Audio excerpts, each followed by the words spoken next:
En n'ayant pas envie de manger moi-même des cochonneries, évidemment, j'ai pas envie de vendre des cochonneries aux gens. Donc voilà, c'est pour la santé. Oui, bien sûr. Par exemple, là, en livrant un coup de pouce ici, on récupère les emballages. Et j'inculque à tous mes clients de ramener les emballages. Alors, il existe des aides pour le bio, mais la majorité des exploitations de bio, évidemment, c'est des petites exploitations à échelle humaine. Sauf que les aides sont basées sur des surfaces, donc ça n'encourage pas énormément le bio. Donc, ils pourraient faire un petit peu mieux, évidemment.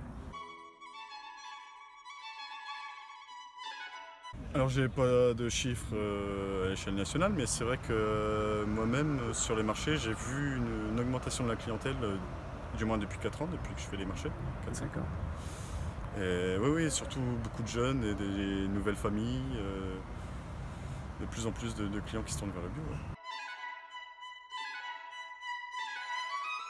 Pas mal d'alternatives concernant les engrais organiques, les engrais bio.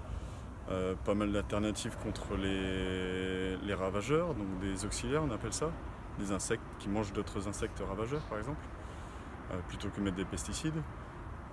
Il y a pas mal de solutions. Ouais. Après c'est peut-être plus cher légèrement à mettre en place, donc ça rebute certains évidemment. D'accord. La culture conventionnelle est tellement plus facile. Alors en bio, évidemment, dans les grandes surfaces, on trouve du bio européen qui fait parfois des milliers de kilomètres.